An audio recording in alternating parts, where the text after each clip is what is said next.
Bien, bonjour à tous, mes chers collègues, mesdames et messieurs, chers étudiants, chers amis. Je serai relativement bref pour ma part. Je tiens quand même à, parce que les organisateurs m'en ont confié le soin et j'en suis honoré, à vous souhaiter la bienvenue à la faculté de droit de Grenoble, dans le contexte de notre université Grenoble-Alpes et plus particulièrement d'un centre de recherche qui est le centre de recherche juridique dont le directeur vous en dira certainement plus tout à l'heure. Je suis ravi de voir un colloque consacré à la question des droits et des libertés fondamentaux être organisé à Grenoble, et notamment dans le contexte de cet anniversaire qui est celui de la revue des droits et des libertés fondamentaux. Des remerciements bien sûr aux organisateurs scientifiques de la manifestation, à la fois Xavier, Romain, mais aussi Sébastien, qui n'est pas pour l'instant sur cette table. Des remerciements aussi à l'équipe du CRJ, dans sa composition actuelle ou précédente, et qui a beaucoup œuvré pour l'organisation de cette manifestation, sans lesquelles elle n'aurait pas pu avoir lieu. Et puis, je dois vous dire que malgré mon âge que j'estime encore jeune, c'est avec un peu de nostalgie que je suis présent aujourd'hui pour ouvrir cette manifestation, notamment dans le cadre, je l'ai dit, de ces 5 années d'existence de la revue des droits et libertés fondamentaux, parce que c'est un projet que, dans une autre vie, j'ai vu éclore dans l'esprit de Xavier Dupré de Boulois, avec lequel je co-dirigeais le laboratoire Centre de recherche juridique à l'époque. Je ne dis pas que personne y croyait, mais en tout cas que c'était un beau défi.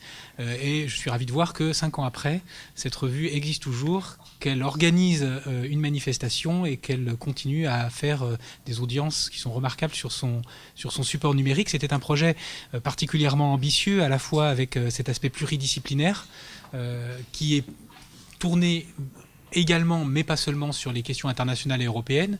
Et à ce titre, je pense que c'est symboliquement important, Michel le dira peut-être, que le Centre de recherche juridique soit porteur de cette manifestation. Et puis c'est un projet également qui se voulait sur une revue numérique ouverte, dans laquelle les collègues pouvaient interagir sur un site internet, et c'était il y a 5 ans une expérience qui était quand même assez unique en France et dont on ne savait pas si elle allait avoir le succès qu'on escomptait. Donc voir 5 années après cet anniversaire de la revue fêtée d'une belle manière avec une manifestation scientifique comme celle-ci, c'est je trouve un bel hommage qu'on pouvait rendre à cette initiative qui avait été prise il y a 5 ans. Et puis j'espère pour ma part vous revoir dans 5 ans à nouveau, mais ça sera le mot de conclusion pour demain après-midi, pour le 10e anniversaire de la revue. Mais d'ici là, je vous souhaite pour aujourd'hui et demain un très bon colloque avec les intervenants qui vont se succéder.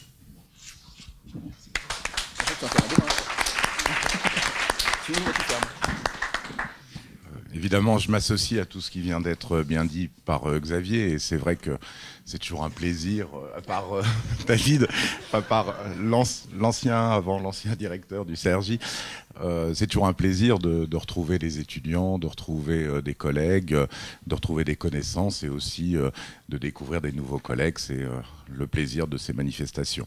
Je tiens à dire aussi que cette manifestation est l'occasion d'exprimer une certaine fierté du CRJ, fierté parce qu'elle est devenue une place forte sur le droit des droits fondamentaux, place forte avec plusieurs manifestations, plusieurs intervenants. On sait qu'il y a les travaux d'Anka et Lincey qui travaillent sur le rôle de la soft law en matière de droits fondamentaux. On sait aussi qu'il y a au CRJ de nombreuses conférences citoyennes, c'est-à-dire des moments où on se déplace hors des murs de la faculté pour aller rencontrer la société. Et très souvent, ces conférences sont l'occasion d'aborder les droits fondamentaux. Il y a eu des conférences sur la torture, il y en a une à venir sur le burkini, une autre sur le terrorisme. Le CRJ est aussi très content d'avoir en son sein la revue Droits et Libertés avec cette particularité, c'est que est-ce que cette revue est rattachée à Grenoble? C'est assez difficile de le dire puisque par définition c'est une revue immatérielle, mais on sait que derrière cette revue il y a des personnes, en l'occurrence 3 personnes, et ces personnes font tous partie du CRJ, qu'elles soient membres de droit, membres associés ou pour Xavier, exilé à Paris, membre de chœur. Donc... Et j'ajoute que, je le redis publiquement, Xavier, qui a passé toute sa carrière à Grenoble à nous culpabiliser de ne pas mettre de cravate, lorsqu'il redescend pour venir en venant de Paris, prend la liberté de ne pas en mettre. C'est vrai. Il a toujours été un peu provocateur finalement, et cette qualité lui reste. Je veux aussi, comme l'a fait notre doyen, rendre hommage à l'initiative éditoriale que constituait cette revue sur les droits fondamentaux. Il est intéressant de voir que les collègues qui l'ont mis en place ont réussi à passer de la théorie à la pratique, puisqu'ils ont exprimé leur liberté en créant cette revue, liberté à l'égard des maisons d'édition. Ils ont exprimé aussi leur fraternité en invitant tous ceux qui étaient intéressés par cette matière à intervenir dans la revue. Alors je ne sais pas si le droit fondamentaux est l'avenir de l'humanité, mais en tout cas il soulève d'importants défis pour les juristes et je remercie tous les intervenants de venir les relever ici avec nous. Je veux aussi bien sûr remercier toutes les personnes qui travaillent au CRJ, c'est-à-dire Elsa qui est présente, mais aussi Stéphanie, ainsi que Sophie et Saïda. Et j'aurais bien sûr une pensée particulière pour Marilyn, qui a œuvré à ce colloque et qui désormais nous a quittés pour travailler dans un autre labo. C'est grâce à elle que cette journée, cette manifestation sera, je n'en doute pas, un succès. Merci.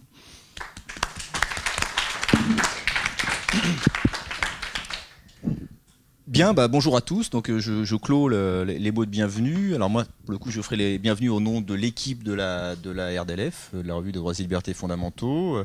Alors, je vais d'abord faire des remerciements à l'égard des financeurs, puisque c'est comme ça qu'il faut dire les choses, mais aussi de ceux qui ont contribué ou participé à l'organisation de cette manifestation. Alors je retiens mon souffle, parce qu'il y en a quand même un certain nombre.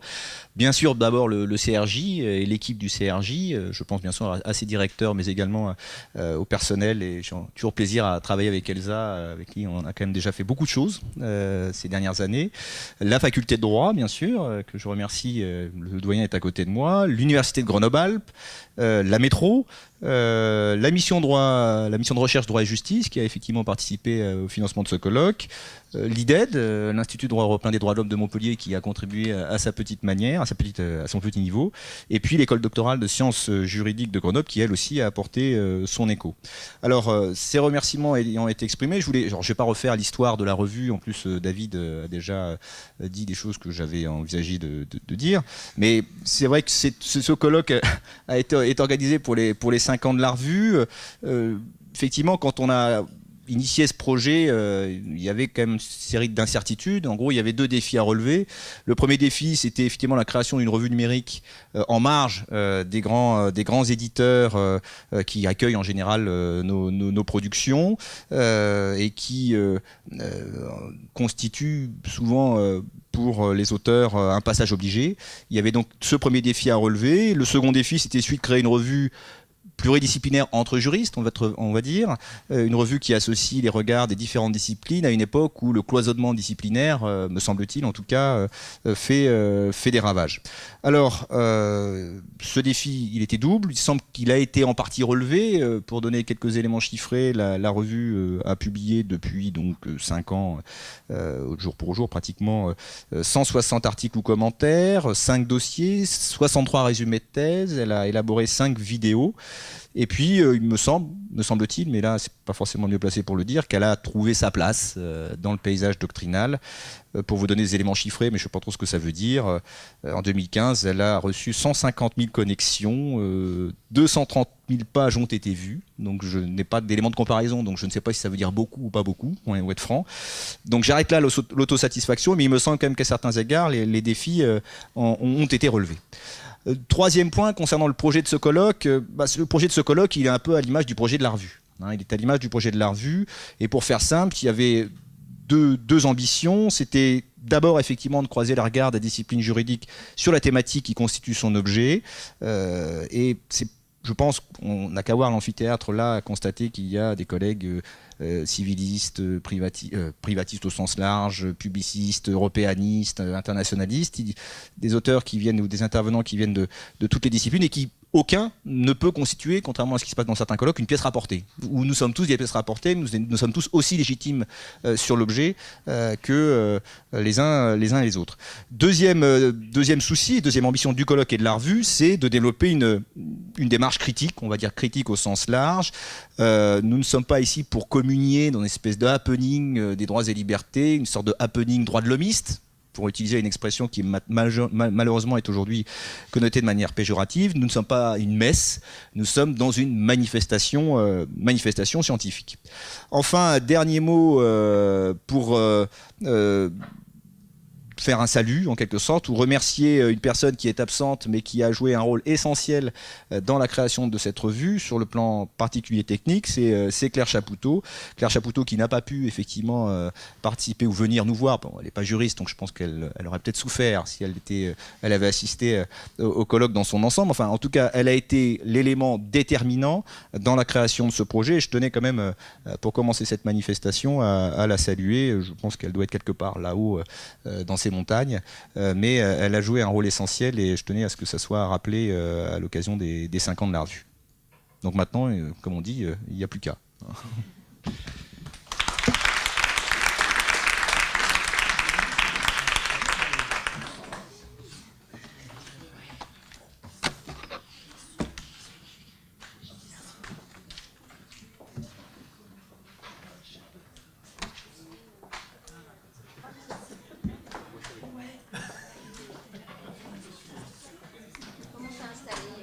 Comme vous voulez.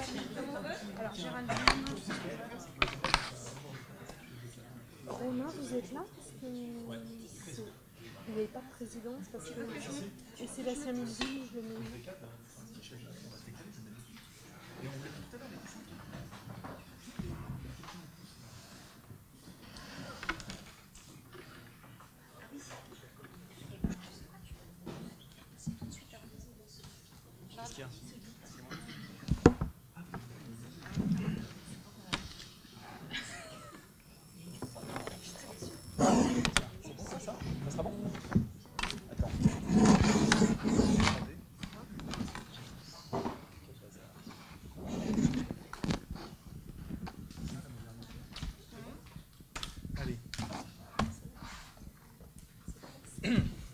Bien, ça y est, nous sommes installés.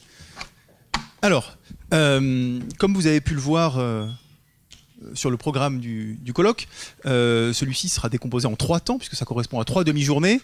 Et la première de ces 3 demi-journées va être consacrée, enfin est intitulée « Des droits et des libertés », et donc va être consacrée en deux temps différents à des questions en fait de l'influence de ces droits et libertés fondamentaux sur les différentes disciplines et puis de l'existence de Est-ce qu'on peut parler en fait d'une discipline qui s'intégrerait dans les droits et libertés fondamentaux? C'est ce qu'on verra dans un second temps.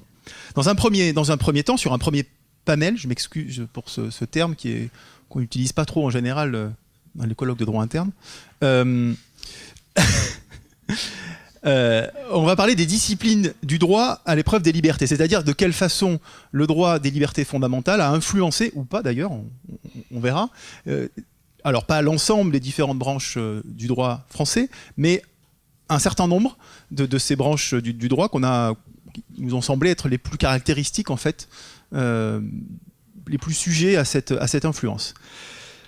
Et comme vous pouvez le constater sur le programme, on va ici déjà dès cette première séquence, on va mêler à la fois droit public, droit privé, puisque nous allons voir à la fois parler du droit administratif, mais aussi de droit civil patrimonial et de droit de la famille. Alors la question qu'on va se poser maintenant, c'est de savoir si on pourrait penser que les libertés publiques, finalement, ça relève du droit public, donc c'est assez normal qu'on en retrouve dans le domaine public. Mais est-ce que le droit des libertés fondamentales, des droits des libertés fondamentales, oui, est allé jusqu'au droit privé? Et plus particulièrement, est-il allé jusqu'au droit patrimonial? C'est à cette question que va répondre Sébastien Milville.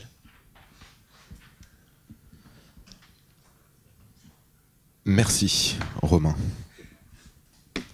Alors, je ne sais pas si je dois vraiment te remercier, parce qu'en réalité, je ne sais pas ce qui est le pire.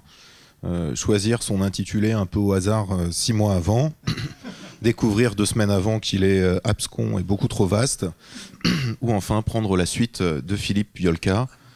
La combinaison des 3 s'apparente à l'ascension d'une montagne particulièrement pentue. Mais bon, ici, à Grenoble, les montagnes, on aime ça. Alors, un intitulé abscon, déjà, droit civil patrimonial, de quoi s'agit-il? Eh bien, en réalité, il s'agit du droit civil auquel importent les intérêts bassement matériels des individus, leur richesse. des richesses acquises déjà, comme celles dont se préoccupe le droit des biens, des richesses en voie d'acquisition, ensuite, comme celles dont se préoccupe le droit des contrats, et des richesses malmenées, enfin, comme celles dont se préoccupe le droit de la responsabilité. Biens et obligations, voilà le cœur du droit civil patrimonial. C'est effectivement extrêmement vaste. De ces préoccupations d'ordre matériel, les libertés, comme tu l'as dit Romain, semblent a priori extrêmement loin. Ce serait pourtant oublier que les libertés et les droits fondamentaux ont vocation à se déployer dans la plupart des secteurs du droit positif et donc en droit civil patrimonial. Cela a même donné lieu à une idée saugrenue, écrire une revue numérique sur ce sujet. Les points de contact entre les droits et libertés fondamentaux et les biens et les obligations existent donc, c'est indéniable. Cependant, une approche rapide du sujet laisse entendre que le qualificatif de fondamental pour certains droits et libertés et la primauté qui en découle pose alors une question. Les biens et les obligations qui relèvent de la loi et pour l'essentiel de l'antique code civil, n'ont-ils pas tout à perdre dans cette confrontation avec les droits et libertés fondamentales? La cause ne serait-elle pas entendue, qui serait celle d'une soumission, comme dans un scénario à la Houellebecq, du droit civil patrimonial aux impératifs des droits et libertés fondamentaux? La question se mue alors en inquiétude. Une révolution pourrait-elle être menée au nom des droits fondamentaux et les barricades du droit civil auraient même déjà cédé? On serait face ici à un ordre nouveau dicté depuis Strasbourg. On tâchera pourtant de montrer dans cette intervention que le conditionnel n'a pas lieu d'être, car déjà la révolution des droits fondamentaux n'a pas eu lieu, et puis on verra ensuite qu'elle n'aura probablement pas lieu. Premièrement, la révolution n'a pas eu lieu. Elle n'a pas eu lieu pour au moins 3 raisons. Déjà, en droit civil, c'est le principe d'une indifférence textuelle générale qui prévaut à l'égard des droits et libertés fondamentaux. Ces indifférences textuelles générales sont tempérées par des évolutions judiciaires ponctuelles ou encore par des évolutions méthodologiques qui demeurent cependant marginales en droit civil patrimonial. D'une part, une indifférence textuelle générale. Puisant aux sources fécondes du droit romain, de l'ancien droit, du droit intermédiaire, le droit civil patrimonial n'avait, dans sa lettre, guère évolué depuis 1804. Mais depuis, il y a eu un certain nombre d'évolutions récentes. Déjà, depuis le 1er octobre 2016, on a un nouveau droit des contrats. Il y a dans la foulée un projet de réforme de la responsabilité civile qui est prévu. Et il y a eu enfin, en droit des biens, un projet de réforme qui n'a malheureusement pas abouti il y a une dizaine d'années. Il est tout à fait remarquable qu'aucun de ces projets ne mentionne explicitement les droits et libertés fondamentaux. La tentative a pourtant eu lieu s'agissant précisément du droit des contrats, puisque le projet prévoyait initialement que les contrats ne peuvent pas porter atteinte aux droits fondamentaux. La référence aux droits fondamentaux a cependant disparu dans la version définitive du texte et les droits fondamentaux ont été subsumés sous l'ordre public. Le statu quo demeure donc s'agissant des droits et libertés fondamentaux en matière de droit civil patrimonial. Ce statu quo est le suivant, c'est que cette indifférence textuelle générale n'a jamais signifié indifférence tout court. En droit des contrats, pour ne prendre que cet exemple, les droits et libertés fondamentaux ont même donné lieu à 2 grands arrêts de la jurisprudence civile, et ici, à Grenoble, patrie de naissance de capitans, cela a beaucoup de sens. Cela signifie donc que dans le silence du législateur, la question est renvoyée, la question des droits et libertés fondamentaux, au juge ordinaire. C'est la raison pour laquelle on est face, d'autre part, à des évolutions judiciaires ponctuelles. Ces évolutions judiciaires ponctuelles souffrent nécessairement des inconvénients de leurs avantages. Parce que ces évolutions sont nécessairement ciblées et spécifiques, le régime juridique qui en découle demeure pour une large part incertain. À vrai dire, s'agissant de ces évolutions judiciaires ponctuelles, on peut distinguer 2 types d'incertitudes. Des incertitudes techniques d'abord, des incertitudes dogmatiques ensuite. S'agissant des incertitudes techniques, d'abord, les exemples sont nombreux, on n'en prendra qu'un seul, qui est celui de la sanction des clauses, des contrats portant atteinte aux droits fondamentaux, et plus précisément la question qui est de savoir quelle nullité appliquer à ces clauses contraires à des droits fondamentaux. On a en vérité le choix entre deux types de nullité, la nullité relative ou la nullité absolue. Le critère habituel de distinction entre l'une et l'autre repose sur l'intérêt protégé par la règle sanctionnée par la nullité.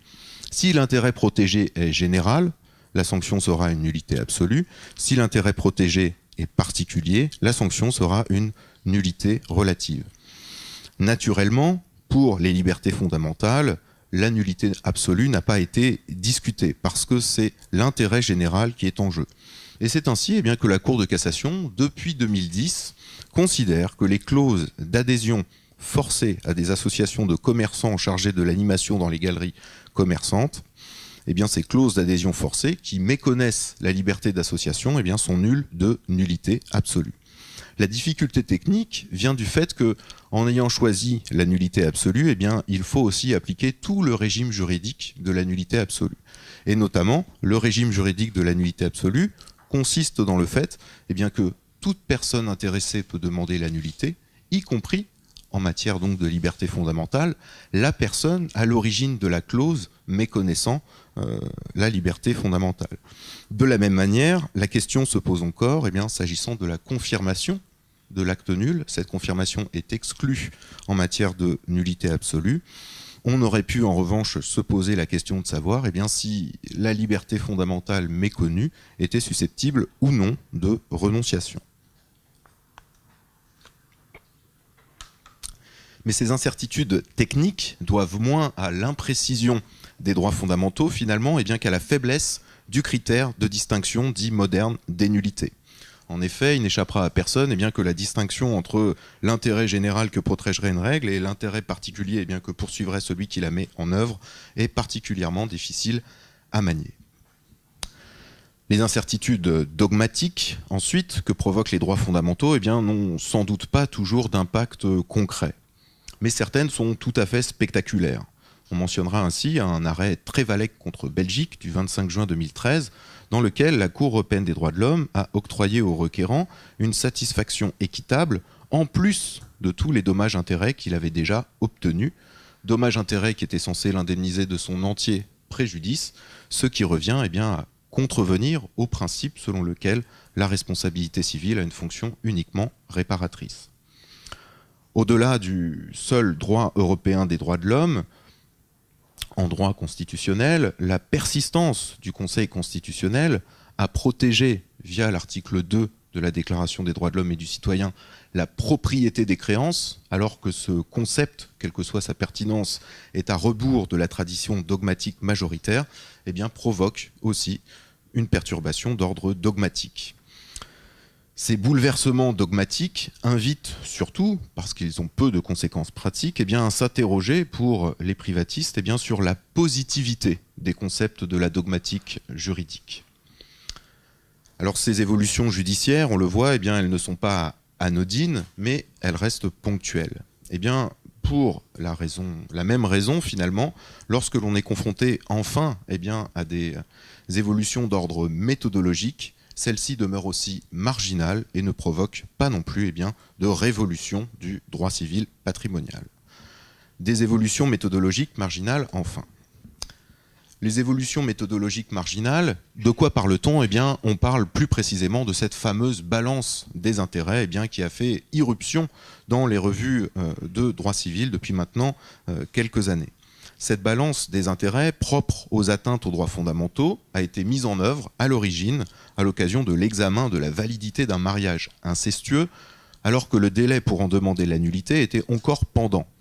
Il a conduit la Cour de cassation à écarter la nullité sur le fondement de l'article 8, pour la raison que les conjoints étaient mariés depuis plus de 20 ans.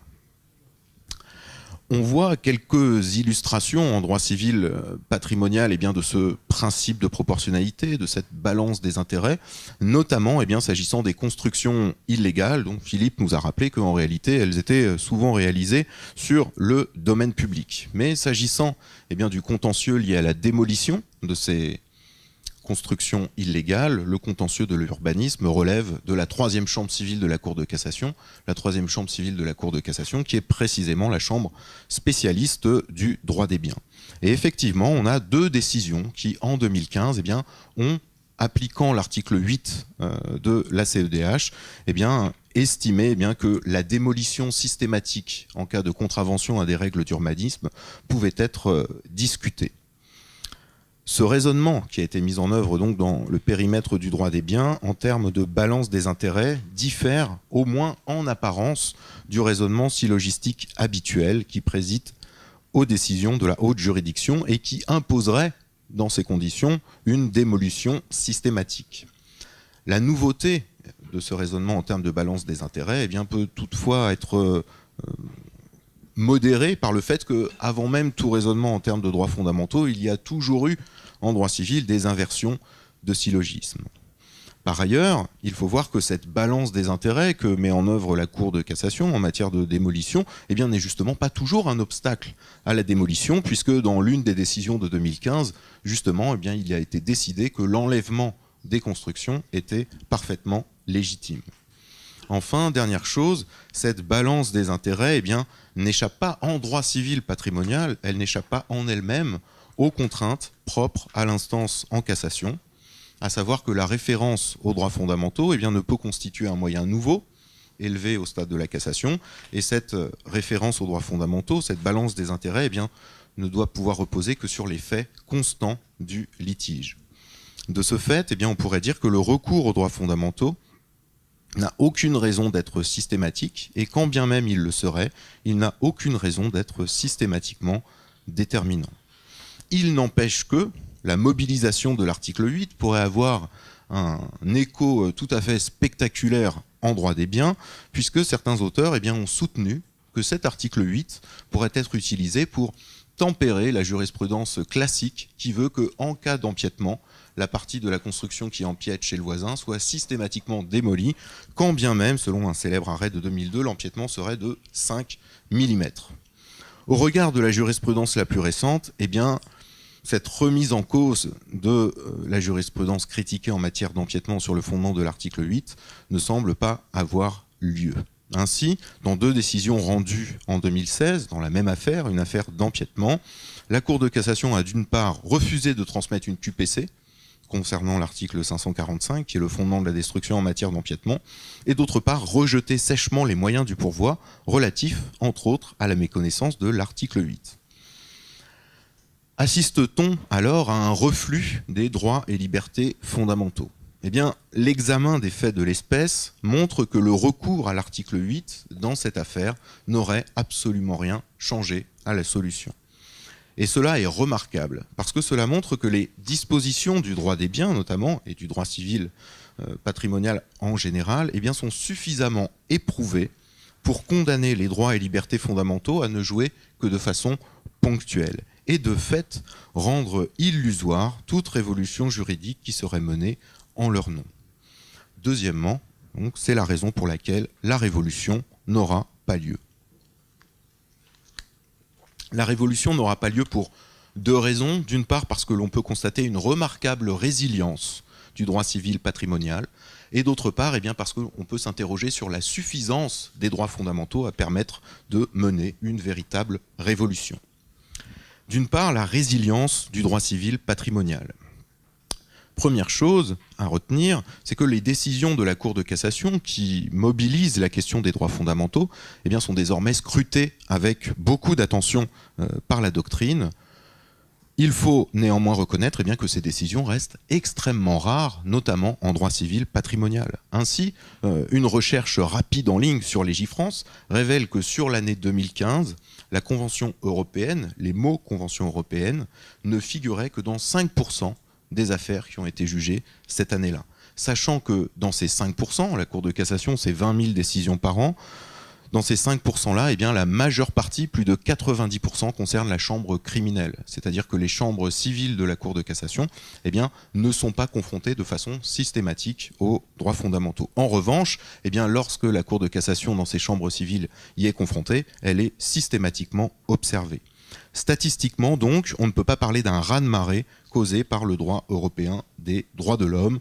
Pour les mêmes raisons, on ne peut pas non plus parler d'un tsunami qui aurait été causé par la question prioritaire de constitutionnalité. Alors, pourquoi ? Pourquoi les droits fondamentaux, désormais bien connus des plaideurs et de leurs auxiliaires, pourquoi ne sont-ils pas systématiquement invoqués ? L'hypothèse que l'on peut faire en droit civil patrimonial, eh bien, c'est qu'ils n'ont tout simplement aucun intérêt s'agissant de la solution du litige en cours. Ils n'ont aucun intérêt parce que dans la majorité des cas, les règles habituelles, celles du Code, sont suffisantes. Pour le dire autrement, il nous semble que les dispositions actuelles, la plupart du temps, permettent de réaliser une conciliation des intérêts fondamentaux opposés des individus qui soit acceptable par les uns et par les autres.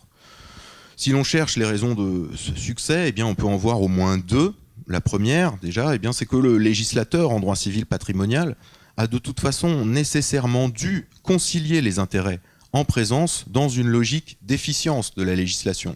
Si on prend le Code civil, bien sûr, le droit des contrats a duré 200 ans. S'il méconnaissait expressément les droits fondamentaux des individus, il n'aurait pas duré 200 ans. Deuxième raison du succès, eh bien, c'est que les dispositions du Code civil sont imprécises. Et c'est sans doute là leur plus grande force, puisque leur imprécision a été le gage de leur pérennité, parce qu'elle a permis, cette imprécision, pendant au moins 2 siècles, à la jurisprudence de les adapter aux circonstances de l'époque et de prendre en compte, même lorsque les textes n'en disaient rien, les intérêts fondamentaux des individus. Il semblerait donc que, dans une certaine mesure, la plupart du temps, les droits et libertés fondamentaux en droit civil patrimonial s'intègrent au corpus des dispositions existantes plus qu'ils ne les modifient. Faut-il dès lors en déduire que les droits fondamentaux sont inutiles compte tenu de la clairvoyance du législateur ? Ce serait, à mon sens, commettre une grave erreur. Déjà, ce constat n'est propre qu'au droit civil patrimonial. Il y a d'autres disciplines, on entendra parler tout à l'heure avec Anne-Sophie et Géraldine, qui ne sont pas soumises aux mêmes impératifs, évidemment. Il suffit encore de penser au droit pénal.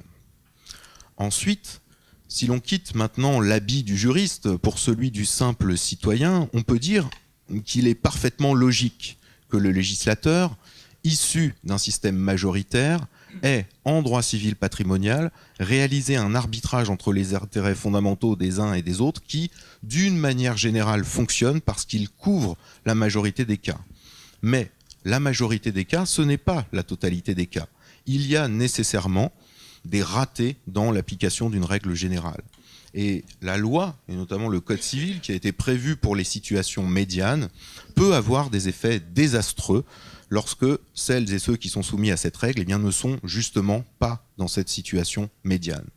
Pour le dire plus clairement, il nous semble que le législateur peut par exemple sanctionner de nullité les mariages entre alliés, interdire l'édification de cabanons disgracieux dans les zones naturelles, ou laisser au bailleur le soin de déterminer le contenu du contrat de bail. En revanche, il ne nous semble pas qu'il ait pu envisager de façon extrêmement pertinente la situation du beau-père marié avec sa belle-fille pendant plus de 20 ans, ou celle de celui qui a installé une caravane et une terrasse sur un terrain classé zone agricole pour pouvoir vivre avec sa famille, ou encore celle de celui qui se voit dénier le droit d'héberger ses proches en raison d'une clause du bail. Dans ces situations nécessairement marginales, l'application mécanique de la règle semble, à juste titre, modérée par le recours aux droits fondamentaux.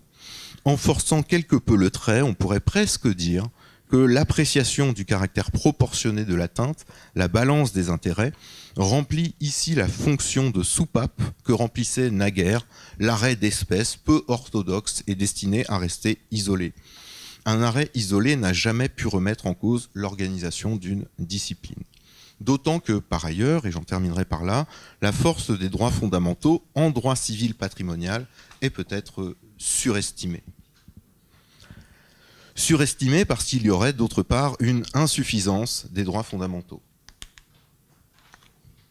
Alors c'est en droit des biens que cette insuffisance des droits fondamentaux a révolutionné l'existant apparaît de la façon la plus nette. Les biens, justement, font l'objet d'une protection spécifique, et cela tant au regard de la Convention européenne et de son article 1er du premier protocole que de la Constitution. Concernant d'abord le droit de la Convention, la protection donc résulte de cet article 1 du premier protocole et de son fameux droit au respect des biens. Ce droit fondamental, évidemment, a vocation à permettre la protection du droit de propriété tel que l'article 544 du Code civil le reconnaît en droit interne des biens. Mais la congruence entre ces deux notions, les biens au sens de l'article 1er du premier protocole et le droit de propriété de l'article 544, est loin d'être parfaite, puisque justement la Cour de Strasbourg a une conception de la notion de bien autonome, Philippe l'a rappelé tout à l'heure, et bien qu'elle a notamment détaillé au travers de son fameux arrêt Honner-Yildiz. Et le sens de cette autonomie des qualifications veut que les qualifications européennes soient totalement indépendantes des qualifications nationales. Et tant mieux finalement, parce que si la jurisprudence de la Cour européenne des droits de l'homme se devait de respecter les qualifications nationales, elle serait tenue par ces qualifications nationales et elle aurait beaucoup moins d'intérêt. Inversement, cette indépendance des qualifications conduit le juge national à conserver ses propres qualifications et son propre système qui ne sera donc amendé que ponctuellement à la marge. On a donc, au regard du système des biens, coexistence entre deux systèmes de valeurs. Si l'un, les droits fondamentaux, l'emporte a priori sur l'autre, le droit civil patrimonial, il n'a cependant pas vocation à intervenir au-delà du traitement de certains cas marginaux, car de toute façon, les dispositions ne le permettent pas, car elles ne sont pas suffisamment complètes. Cette coexistence de deux systèmes apparaît sous la forme d'une sorte de dédoublement fonctionnel de la Cour de cassation qui n'utilise pas les mêmes concepts selon qu'elle statue en fonction des textes de droit interne ou qu'elle statue en fonction des textes de droit conventionnel. Ainsi, pour parler de la question de la propriété des créances, qui est un concept qui n'est pas retenu en droit des biens et qui ne représente pas l'opinion majoritaire, la Cour de cassation, lorsqu'elle statue en matière de créances sur le fondement de l'article 1er du premier protocole, elle utilise ce concept qu'elle refuse par ailleurs lorsqu'elle statue sur le fondement des textes du Code civil. Du côté du droit constitutionnel, maintenant, l'impact sur l'architecture de la matière est aussi limité, mais pour des raisons strictement inverses. Le Conseil constitutionnel, en effet, reprend souvent à son compte, au moins en matière de biens et d'obligations, des principes éprouvés et habituels du droit positif. Cela est particulièrement net en droit des biens, puisque le Conseil se refuse, notamment pour se démarquer de la Cour européenne, et il l'a dit, d'assurer la protection d'une créance au titre de l'article 17, afin, nous dit-il, de conserver une notion de propriété aussi proche que possible de la notion de propriété privée en droit français. Alors que par ailleurs, sur le fondement de l'article 2, il protège la propriété des créances qui n'est pas reconnue en droit français. En droit des obligations, on retrouve de la même manière cette volonté d'insérer les principes fondamentaux dans l'architecture du droit positif, avec par exemple l'accession au statut constitutionnel du principe de liberté contractuelle ou encore le droit de résiliation unilatérale des contrats à durée indéterminée. De ce point de vue-là, le droit constitutionnel des droits de l'homme n'a évidemment pas vocation à bouleverser le droit civil patrimonial, il en est une émanation. Et c'est d'ailleurs peut-être sur ce dernier point que l'insuffisance des droits fondamentaux a provoqué une révolution apparaît le plus nettement, parce que le Conseil constitutionnel, à s'inspirer de l'existant, se condamne aussi à subir les critiques que l'on formule contre l'existant. Et de fait, en s'attachant sur le fondement de l'article 17, à défendre une conception de la propriété qui est celle d'un droit de propriété qui serait individuel, absolu et exclusif. Le Conseil constitutionnel s'érige surtout en protecteur des propriétaires, c'est-à-dire en protecteur des richesses acquises individuellement. Or, il n'y a pas besoin d'observer pendant bien longtemps le monde qui se trouve autour de nous pour comprendre que ce système de la propriété individuelle en matière immobilière est tout simplement un système qui est une exception statistique. Quand on regarde la copropriété, l'indivision, la mitoyenneté ou bien la simple mise à disposition, on ne rencontre quasiment jamais de propriété individuelle en matière immobilière. Et pourtant, c'est la référence en matière de droits fondamentaux s'agissant de l'appropriation. Enfin et surtout, cette constitutionnalisation du droit de propriété de l'article 544 conduit à délaisser, certains l'ont noté, les préoccupations sociales ou environnementales au profit de l'individualisme du propriétaire qui est par ailleurs, au sein du droit des biens, fortement contesté.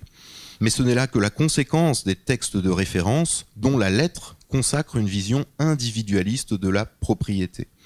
Autant dire que si révolution il doit y avoir, elle ne viendra sans doute pas du juge des droits fondamentaux. En droit civil patrimonial, les juges des droits fondamentaux ne gouvernent pas, ils ne feront pas la révolution, on espère qu'ils se contenteront de juger. Je vous remercie.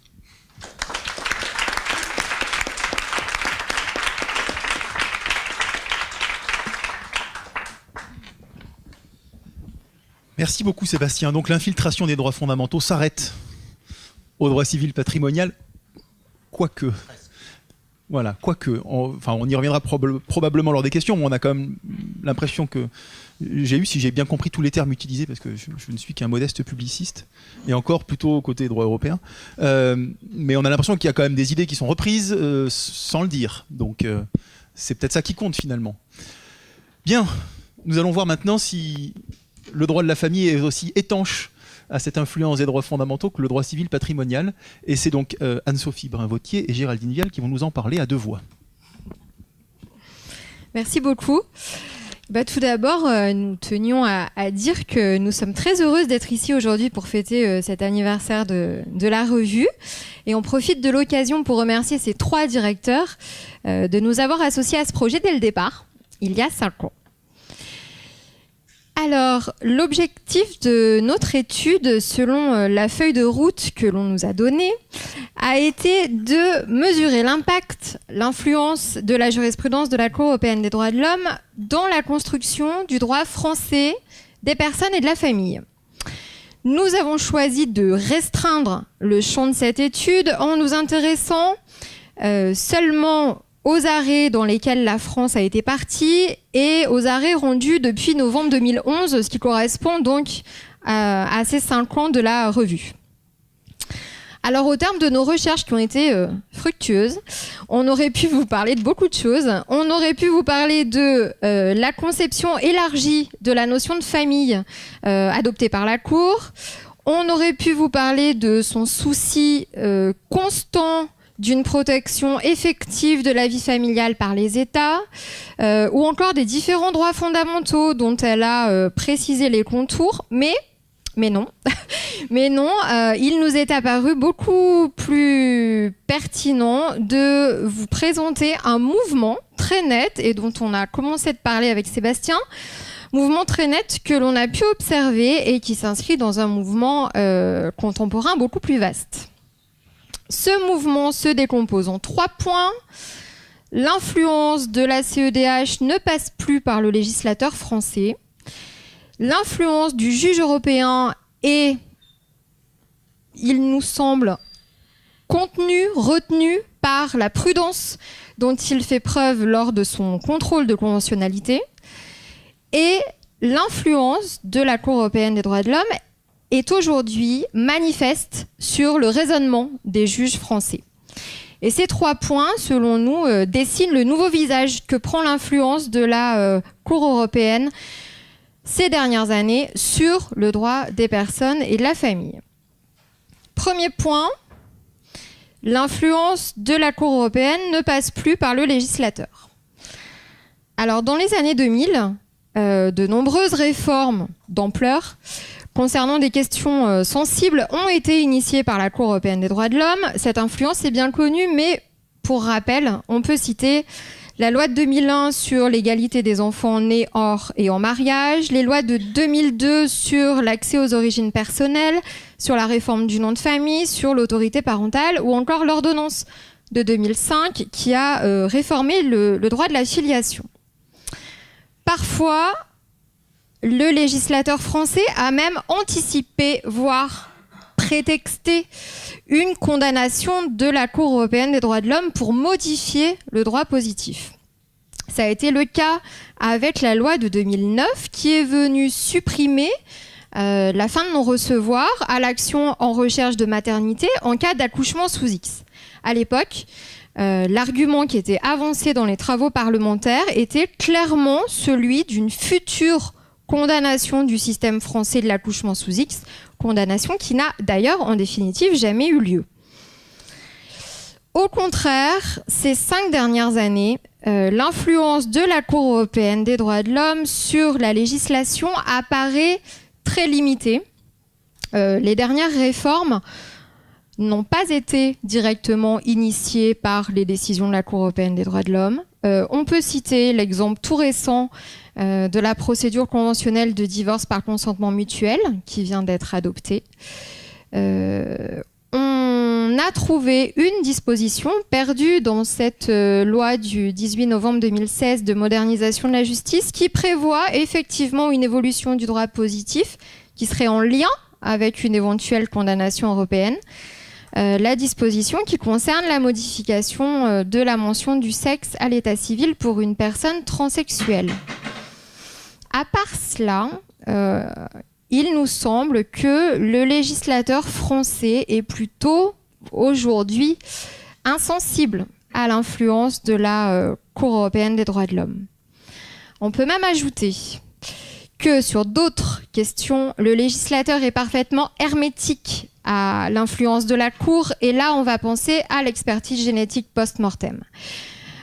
L'article 16.11 du Code civil prévoit que cette expertise génétique est interdite aujourd'hui en France, sauf avec l'accord express de la personne manifestée de son vivant.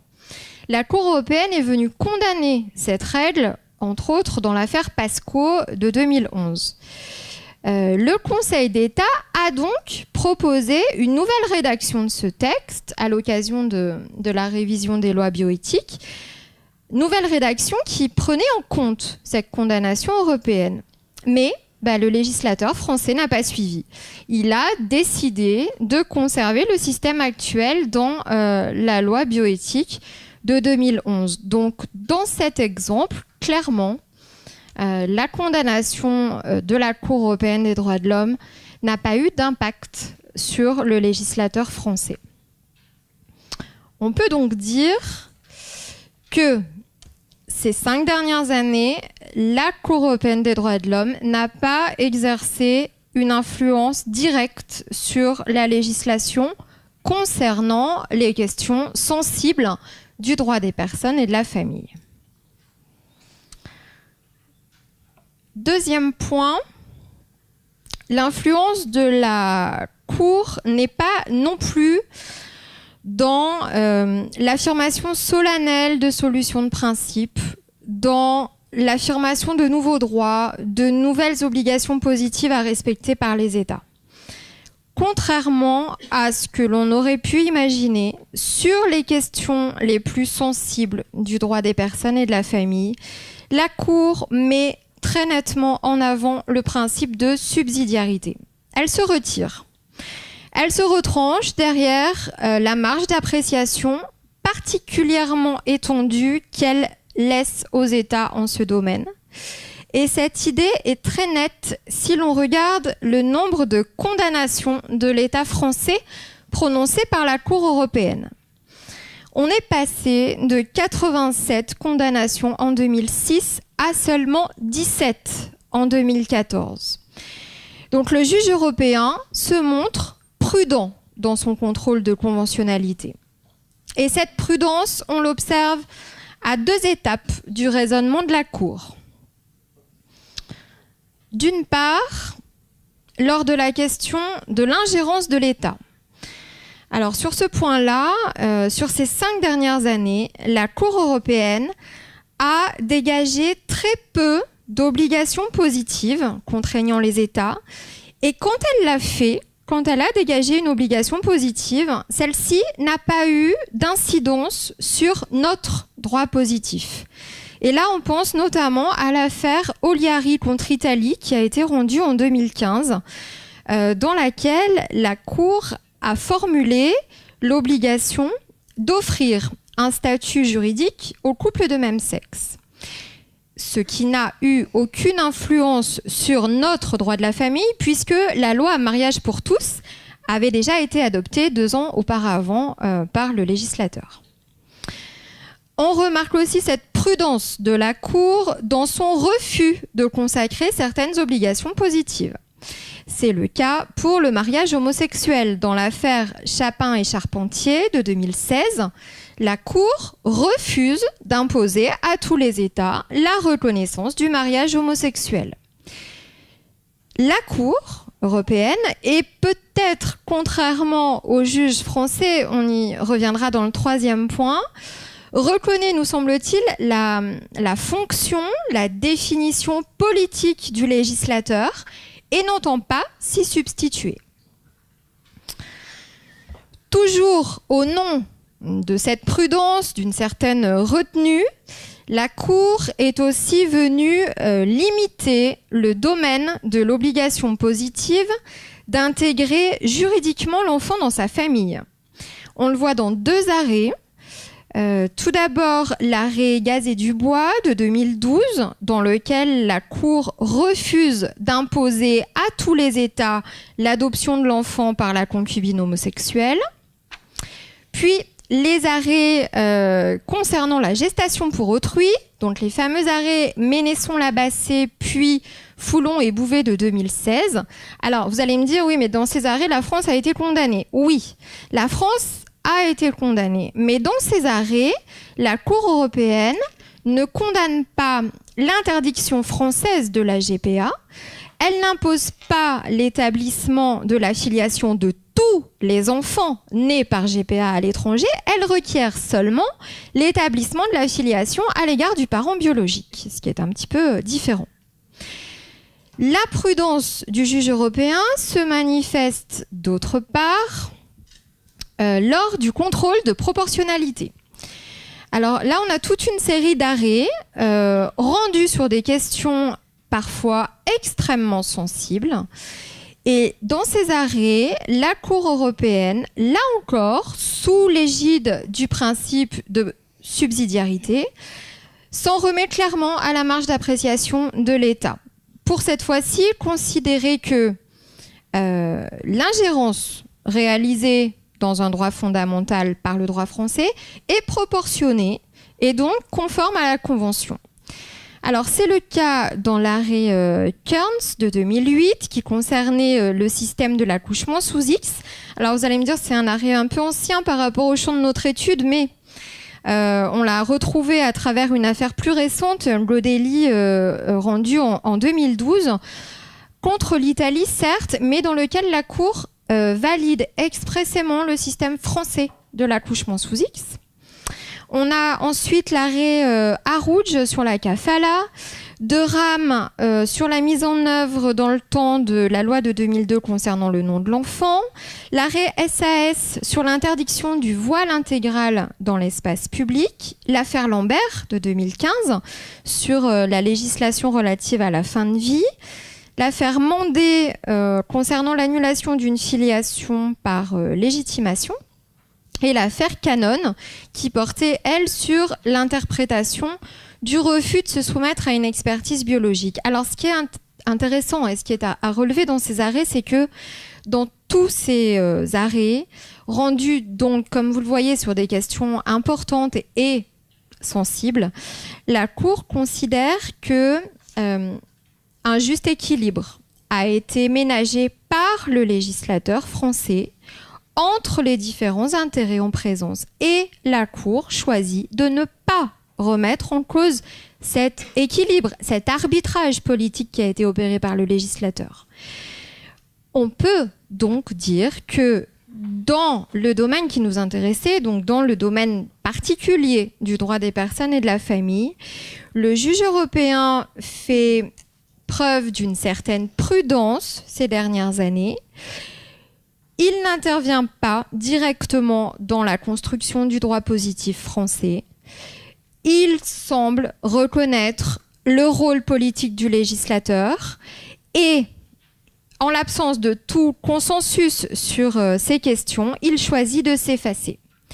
Cela ne veut pas dire pour autant que l'influence de la Cour européenne des droits de l'homme a disparu. Elle a seulement pris un nouveau visage. Merci.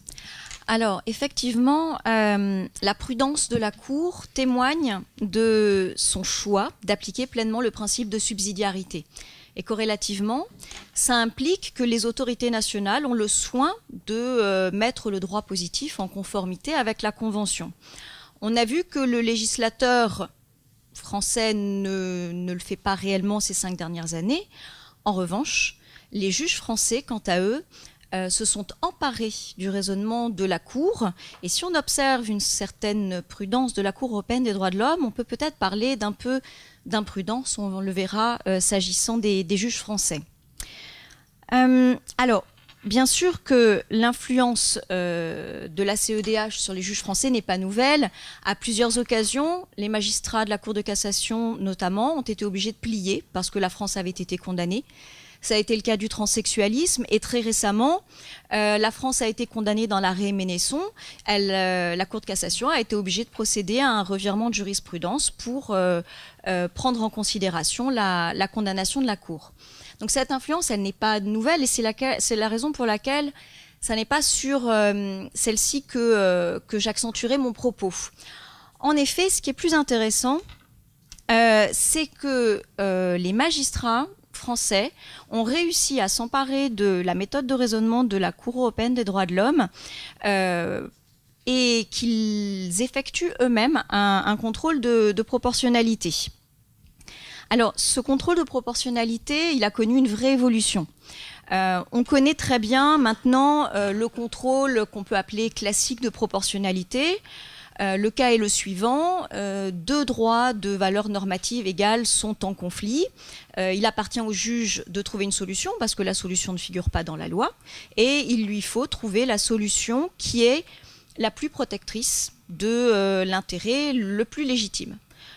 L'exemple phare, c'est l'exemple du droit à l'information confronté au droit au respect de la vie privée.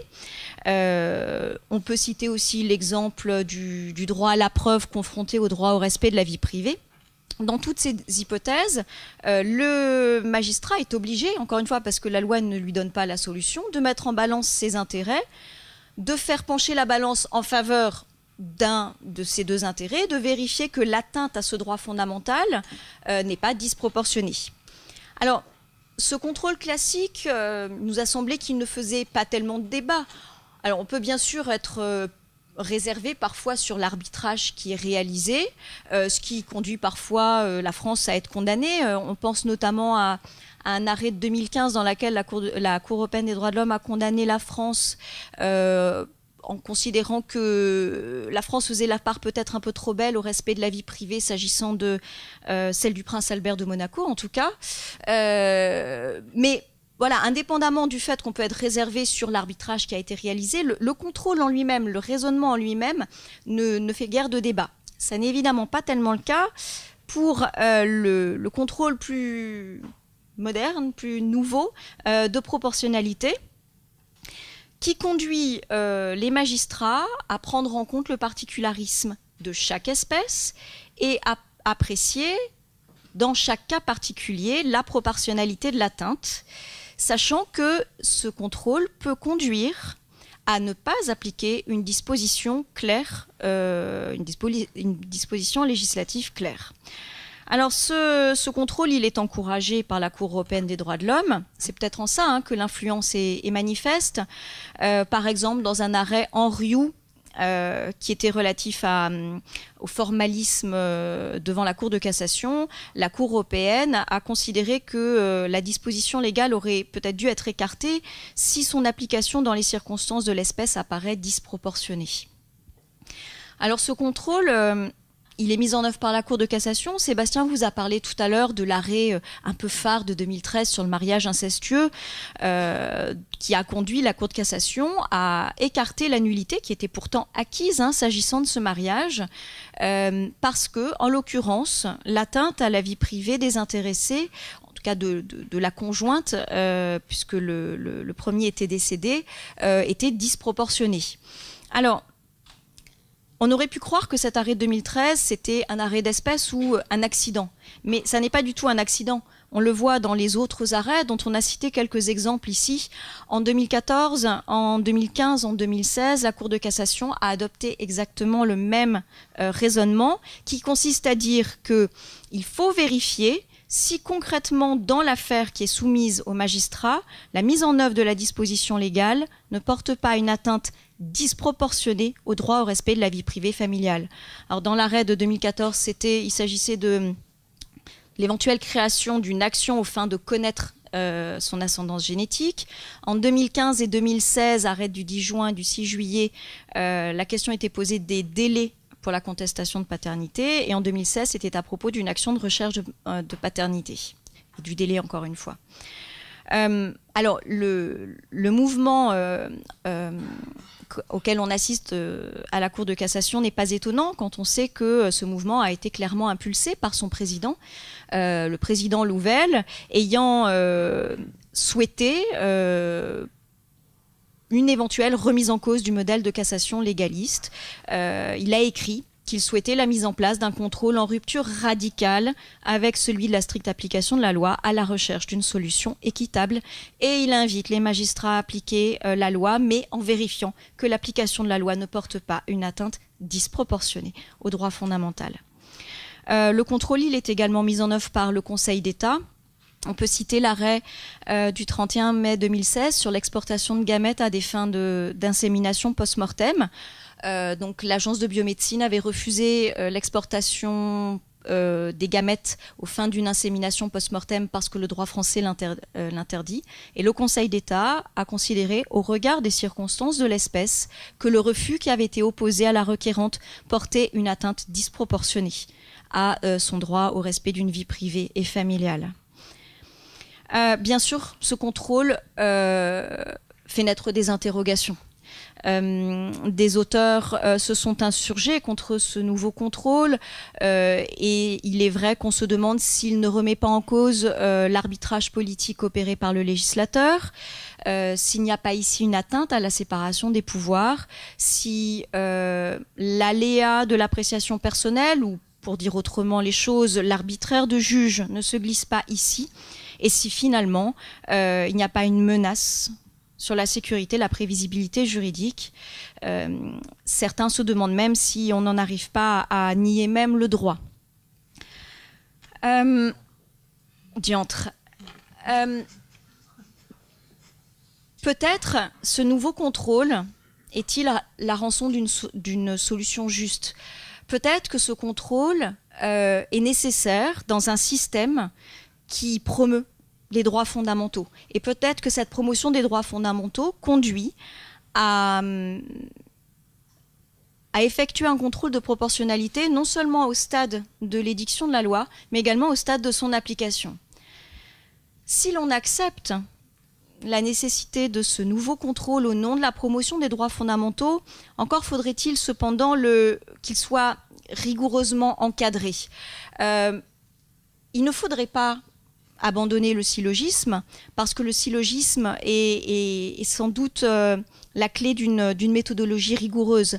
Il faudrait que les magistrats utilisent le syllogisme pour vérifier que la disposition légale mérite a vocation à s'appliquer, puis ensuite qu'éventuellement ils mettent en balance la disposition légale avec le droit fondamental. Il faudrait que les magistrats s'attachent à identifier très très précisément les droits fondamentaux en cause. Il ne suffit pas de se référer à l'article 8 protégeant la vie privée familiale. Il faudrait identifier précisément quelle dimension de l'article 8 mérite, le cas échéant, de faire échec à une disposition légale. Et puis il faudrait sans doute aussi que les magistrats dégagent des critères qui permettent d'apprécier la disproportion. La Cour de cassation le fait pierre après pierre lorsqu'elle met en balance le droit au respect de la vie privée et le droit à l'information.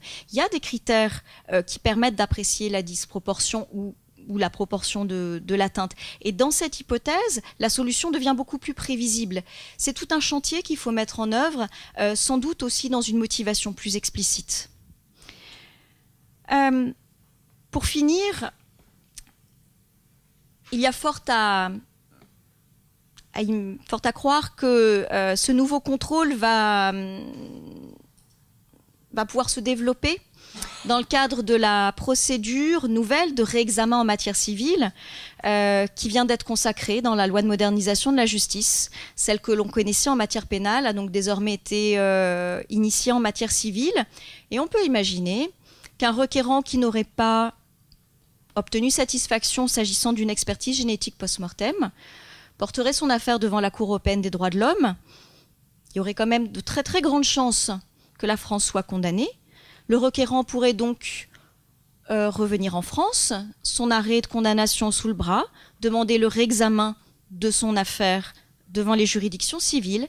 Et les juridictions civiles, puisque le législateur ne veut pas réformer l'expertise génétique post-mortem, pourraient elles-mêmes écarter l'application du texte si elles considèrent que l'atteinte est disproportionnée. Il y a donc un bel avenir pour le contrôle de proportionnalité par les juges français. Merci beaucoup.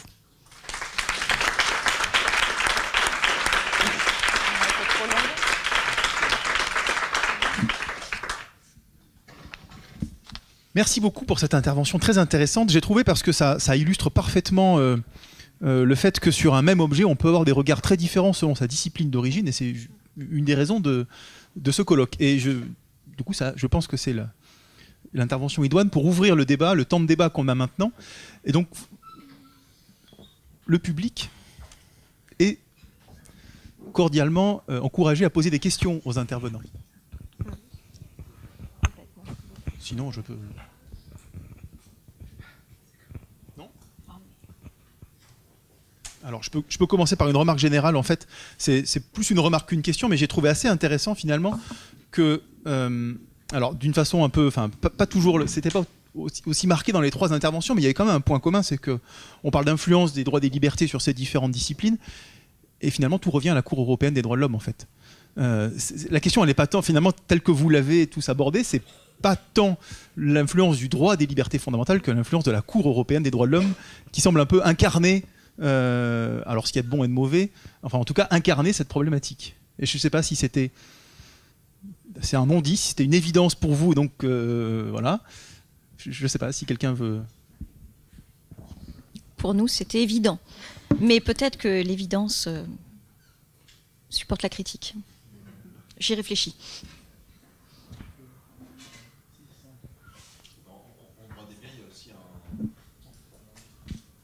Voilà. En droit civil, il y a une influence qui est duale. Il y a à la fois l'influence de la Convention européenne des droits de l'homme et il y a aussi la jurisprudence du Conseil constitutionnel qui s'en distingue. Donc on a vraiment deux sources en matière de droits de l'homme. Alors, dans le format de l'intervention, c'était difficile de mentionner les deux, mais je ne sais pas si on peut comparer leur importance respective.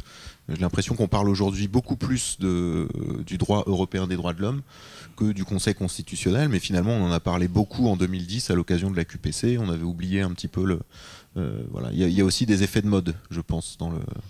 Disons que pour notre matière, l'intervention du Conseil constitutionnel est prudente. Du coup, c'est vrai qu'on s'est plus attaché à d'autres éléments. Pour ce qui me concerne, il y a beaucoup plus de décalage entre la jurisprudence de la Cour et la jurisprudence administrative qu'entre la jurisprudence administrative et la jurisprudence constitutionnelle, et c'est pour ça que j'ai insisté là-dessus.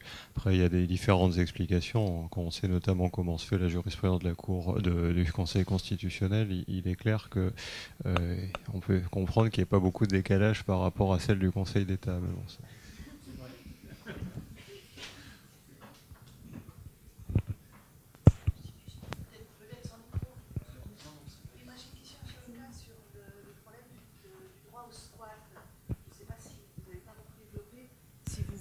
référence à l'arrêt Wittgenstein ou bon voilà, parce qu'il y a quand même dans ce côté de l'utilisation du domaine public ou du domaine privé par des personnes qui n'ont pas le titre de propriété, on va dire autrement, une évolution quand même. Donc, si vous pouviez revenir un tout petit peu sur cet arrêt, alors, développer l'arrêt squat. J'en avais parlé à propos de l'arrêt Honor Yildiz. C'est vrai que quand on prend cet arrêt et qu'on le traduit en droit français, il faut considérer qu'on a affaire à un occupant sans titre de ce qui serait à peu près du domaine privé et que on peut y voir la consécration d'un droit au squat maintenant. Quand on regarde en France ce qui pourrait en être tiré, à mon avis, assez peu de choses, parce que la situation des occupants, je parle de mémoire parce que je suis pas allé regarder tout ça pour ne rien vous cacher là tout de suite à l'instant, mais j'avais commenté cet arrêt il y a assez longtemps. C'était quand même des gens qui vivaient dans une décharge à ordures géante, il y avait eu des explosions de méthane, ils avaient fait X demandes de relogement. Au regard du droit français, je sais bien que le droit au logement décent n'est pas spécialement effectif, mais je ne pense pas qu'on laisserait des gens des années sur une décharge à ordures avec des risques d'explosion. Donc les circonstances de l'espèce étaient telles que ça laisse quand même, à mon avis, des perspectives assez limitées en droit français. Et d'ailleurs, j'ai pas l'impression qu'il y ait des conséquences très positives qui en aient été tirées, mais ça mériterait d'être validé par des spécialistes du droit au logement.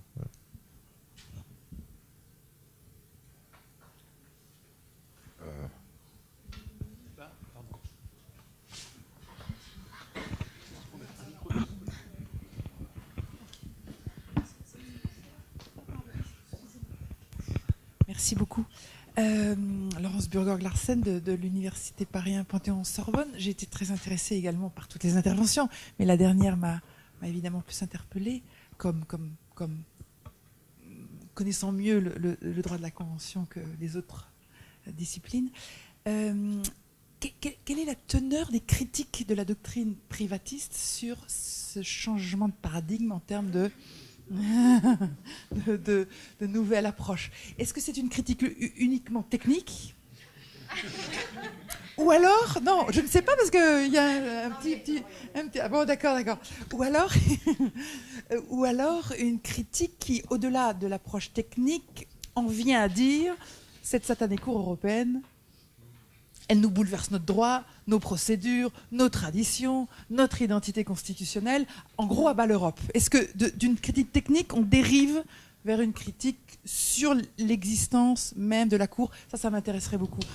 Voilà. Alors, les avis doctrinaux sont partagés sur cette question, mais si si votre question était effectivement plus spécifiquement la teneur de la critique, je pense que le professeur Chénaudet sera plus à même de vous répondre que moi.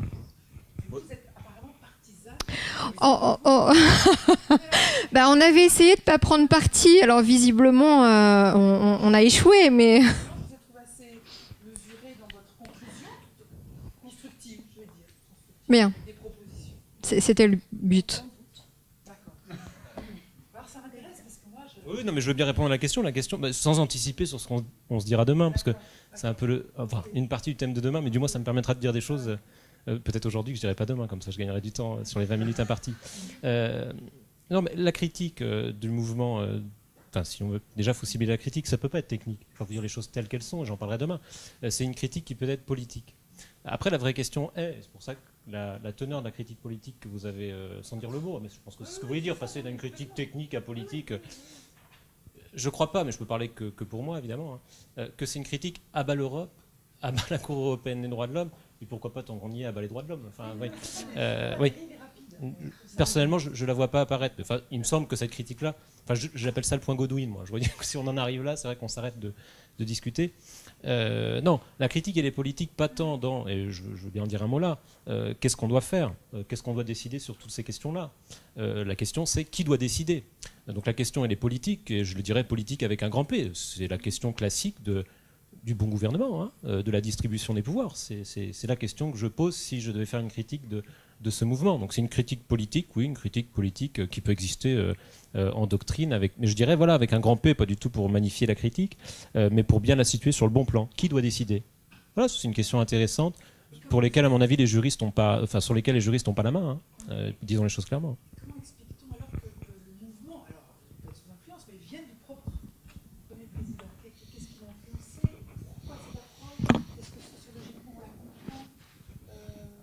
comprend? Oui, c'est la méthode de la Cour européenne des droits de l'homme, mais Cour européenne des droits de l'homme, voilà, qui, nous dit-on, ces décisions s'imposent aux juges français. Si ces décisions individuelles s'imposent aux juges français, on en vient à se dire que sa façon de juger s'impose aux juges français et que, je y a des critiques à chacun de ces étapes de la pensée, et que finalement la Cour de cassation pourrait mourir si elle n'adaptait pas la méthode de la Cour européenne des droits de l'homme parce qu'elle serait en décalage. Voilà, on peut ne pas croire aucun de ces arguments, mais c'est en tous les cas, je crois, résumer le fil de la pensée.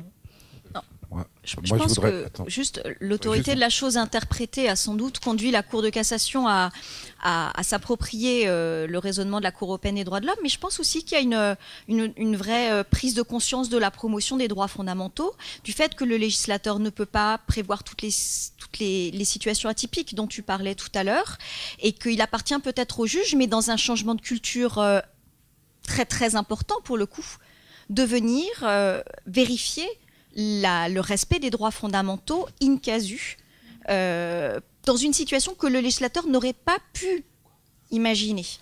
Voilà.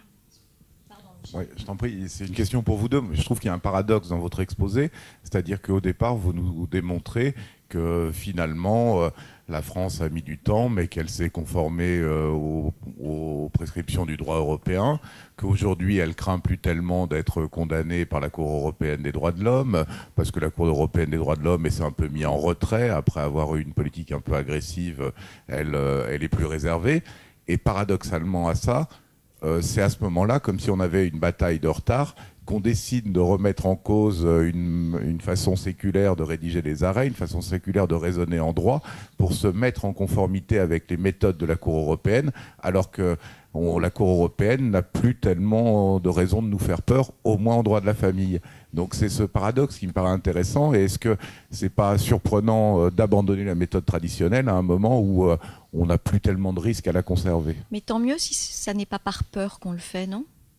Je suis d'accord avec toi, mais il y a la peur de l'avenir aussi, de ce que deviendra la sécurité juridique, toutes les peurs que vous avez affichées. Nous, on avait vraiment cette impression qu'on a mis dans une slide de mouvement, les solutions venant d'en haut et les solutions venant d'en bas. Je crois que pendant un moment, on a beaucoup subi la Cour européenne des droits de l'homme et ses décisions. Et il y a un moment où, alors j'aurais du mal à expliquer sociologiquement, mais les juges français se sont dit, non mais on va le faire. Et j'ai l'impression qu'on a, alors je parle du droit des personnes et de la famille, et ces 5 dernières années, ça ne vaut pas pour toutes les matières, mais qu'il y a une vraie application du principe de subsidiarité. Ça y est, on le fait. Il y a un contrôle a posteriori, d'accord, mais on va le faire a priori. Le législateur a déjà bien avancé. Là, pour l'instant, il fait une pause, on va dire. Et puis, là, c'est le juge qui a mis la main à la pâte, et pas forcément par peur d'une condamnation, peut-être parce qu'il a conscience de son rôle dans la promotion des droits fondamentaux. Et je pense que inversement, s'il faut pas, si la Cour de cassation ne modifie pas forcément ses modes de raisonnement par peur, il n'est pas certain qu'elle les modifie aussi complètement par conviction. C'est que la Cour de cassation se retirer un petit peu sur ce champ-là, et donc elle commence à le faire. C'est aussi l'occasion de limiter considérablement le nombre d'affaires qu'elle a à traiter, et c'est peut-être aussi plus prestigieux de ne pas avoir un juge qui vient d'ailleurs, qui vous explique un petit peu comment tout doit fonctionner. Et par ailleurs, c'est assez restreindre comme ça son rôle aux droits fondamentaux. Donc il y a une critique, il y a des réflexions politiques à mener sur cette question, mais par ailleurs, les juristes privatistes, ils sont hostiles parce qu'il y a un changement de méthode, mais ils voient aussi que le droit, c'est pour ça qu'on dit que le droit est en train de disparaître à cause de cette réforme, c'est que le droit civil, concrètement, c'est l'addition du code civil, donc c'est des textes pas du tout clairs qui datent de 1804, plus 200 ans de jurisprudence. La Cour de cassation qui explique aujourd'hui qu'elle va se limiter à quelques dizaines d'arrêts par an consacrés aux droits fondamentaux, ça veut dire qu'on perd toutes ces sources-là, qui est une source de droit extrêmement importante. Et ça, c'est pas qu'une critique d'ordre politique. Même si après, pour démêler un petit peu l'ordre des causes et des conséquences, pourquoi est-ce qu'on fait cette critique? C'est parce qu'on pense que, ou alors c'est parce qu'on a fait ces critiques, on finit par penser que. Ça, on ne sait jamais vraiment, finalement. J'ai demandé le micro, donc si vous voulez bien, je vais peut-être poser la question. Alors c'est une question-remarque, je ne sais pas trop, je suis en Caïlincé de Grenoble. Je voudrais réagir sur la remarque à propos de la critique de la Cour, parce que c'est un sujet qui m'intéresse et qui m'interpelle et qui m'inquiète, pour tout vous dire. Je suis tout à fait d'accord avec vous sur la dérive très très facile entre critique de la Cour, critique des droits de l'homme, et aujourd'hui on le voit un peu partout. Je ne sais pas si vous avez vu les derniers bouquins qui sortent sur les droits de l'homme, mais Mais c'est assez inquiétant. On n'hésite plus aujourd'hui à présenter la Cour comme, qu'est-ce que j'ai lu, comme le bouclier de l'envahissement des immigrés, enfin bon, des choses qui sont clairement connotées politiquement. Je trouve que c'est très très très inquiétant parce que c'est une façon de délégitimiser la Cour qui est inquiétante et qui aura un impact à coup sûr, à mon avis, sur la jurisprudence de la Cour. Et moi, je placerai ce que vous avez dit dans un contexte plus large. C'est-à-dire que c'est pas la Cour qui a décidé d'accorder plus de poids au principe de subsidiarité. On lui a très gentiment demandé de le faire dans un contexte très tendu, je rappelle Interlaken, Brighton, avec une montée au créneau des Britanniques sur le ton, sur le registre, alignez-vous, soyez un petit peu moins activistes, où on va dénoncer la Convention. Je ne sais pas si vous avez vu la primaire de la droite, il y en a plusieurs qui disent qu'il ne faut pas hésiter à dénoncer la Convention européenne des droits de l'homme. La dérive est assez facile. Mais je suis d'accord aussi avec ce que vous avez dit, il ne faut pas que ça empêche le débat doctrinal. Il faut quand même qu'on soit ouvert à la remarque, mais dans un contexte quand même plus général, à mon avis, qui est le contexte politique actuel. Et sur ce registre-là, moi je trouve qu'en France, on a quand même une conception très particulière de la séparation des pouvoirs, qui est liée à l'histoire française. On a très très peur du juge, très très peur du juge. Je trouve, c'est mon opinion, ça ne veut pas dire qu'elle est correcte. On a l'impression que le législateur est nécessairement un protecteur fervent des droits fondamentaux. Alors effectivement, ça a évolué, hein, le contrôle de constitutionnalité, la QPC, c'est quand même des avancées, mais ça reste quand même. Et on a très peur du gouvernement des juges, j'ai l'impression. Et on critique souvent la Cour européenne des droits de l'homme sur ce registre-là, ce serait un gouvernement des juges. Elle impose alors que ce n'est pas elle de le faire, ce serait au législateur. Et moi, je voudrais quand même juste attirer l'attention sur les modalités de désignation des juges à la Cour. Hein.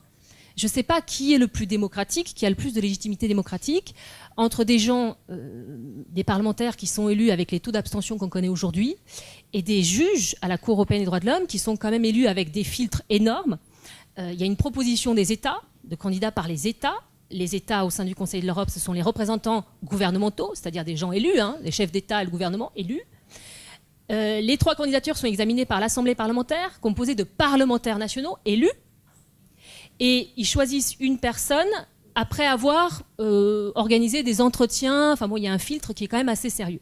Donc je ne suis pas sûre qu'elle soit pas complètement légitime. En tout cas, dans mon esprit, elle n'est pas illégitime à s'ingérer dans un débat. Et elle reste prudente, et vous avez raison, sur des questions de société, elle est extrêmement prudente. Et moi, j'ai pas compris, donc c'est là que la question intervient, après cette longue remarque. C'est là que la question intervient. Vous avez dit, si un requérant n'a pas gain de cause devant les juridictions internes, il saisit la Cour européenne des droits de l'homme, la Cour européenne des droits de l'homme effectue le contrôle de proportionnalité et aboutit à un autre résultat, que se passe-t-il? Alors moi, je me demande, c'est pas ça que vous avez dit? J'ai mal compris? Parce que moi, ma question, c'est, je ne suis pas persuadée que la Cour européenne, dans le contexte actuel, s'autoriserait à revenir sur un test de proportionnalité effectué par une juridiction. Non, c'était pas du tout ça. Bon, pardon. Non, c'était juste pour montrer que on a une procédure aujourd'hui qui existe de révision des arrêts lorsque, en matière pénale, lorsque la France a été condamnée par la Cour européenne, le requérant peut demander le réexamen de son affaire par les juges français. En matière pénale. La loi de modernisation de la justice du 18 novembre dernier vient d'étendre cette possibilité de révision à la matière civile. Ça va s'appeler donc désormais le réexamen de la décision en matière civile. On a pris l'exemple de l'expertise génétique post-mortem, puisque elle est interdite en France, dans certaines conditions. La Cour européenne a condamné ce système français. Il y a déjà une décision. Mais le législateur français n'entend pas bouger et modifier ce système. Aujourd'hui, si dans une autre affaire, un requérant avait ce type de problème, ce type de question, il pourrait aller jusqu'à la Cour européenne des droits de l'homme, elle rendrait la même décision, c'est-à-dire, enfin très certainement, elle condamnerait toujours le système français, et avec cette condamnation, il pourrait demander le réexamen de son affaire par les juges internes. Alors évidemment, il faudrait que la Cour de cassation restatue, qu'elle renvoie devant d'autres juges, etc. Il y aurait des filtres là encore, mais n'empêche qu'il y a une procédure de réexamen qui a été mise en place. Tout ça pour montrer que l'influence de la Cour européenne va pouvoir se développer par ce biais-là aussi.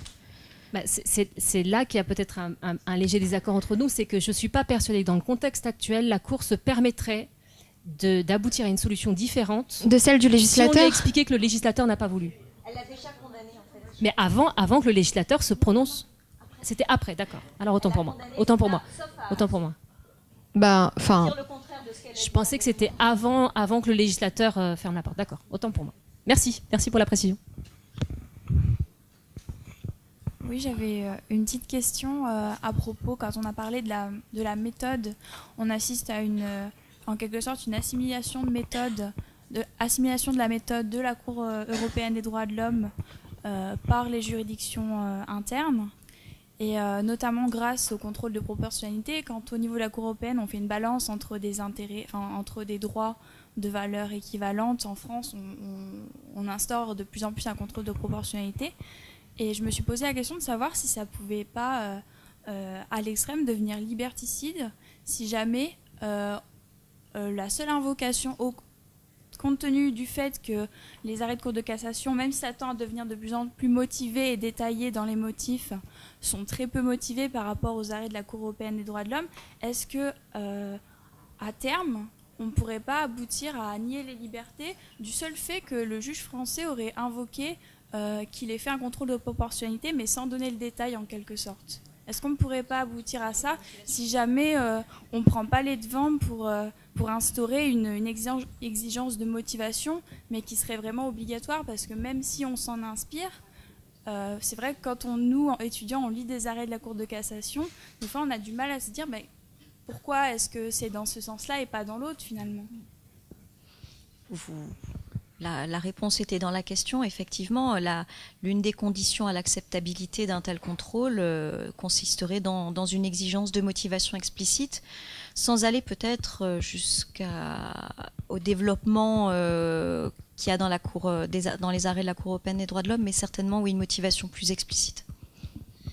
Et d'ailleurs, les premiers, on a déjà quelques arrêts on va dire en droit civil pur, sans subir cette influence néfaste venue d'ailleurs, et bien, qui commence par exemple, la Cour de cassation cite sa propre jurisprudence en guise de motivation, ce qu'elle ne faisait pas avant. Donc, de toute façon, on a une évolution sur la motivation. Après, peut-être pour répondre aussi et puis permettre d'autres questions, bien voir que c'est pas parce qu'on a une motivation qui est extrêmement développée qu'on a une solution qui est forcément plus juste. En fait, la motivation, c'est aussi un message qui est envoyé au lecteur. Après, chacun des termes de la motivation reste systématiquement discutable. Oui, juste pour m'immiscer dans le débat, j'ai été assez frappé sur ce rapport proportionnalité, motivation et puis la dualité juridictionnelle.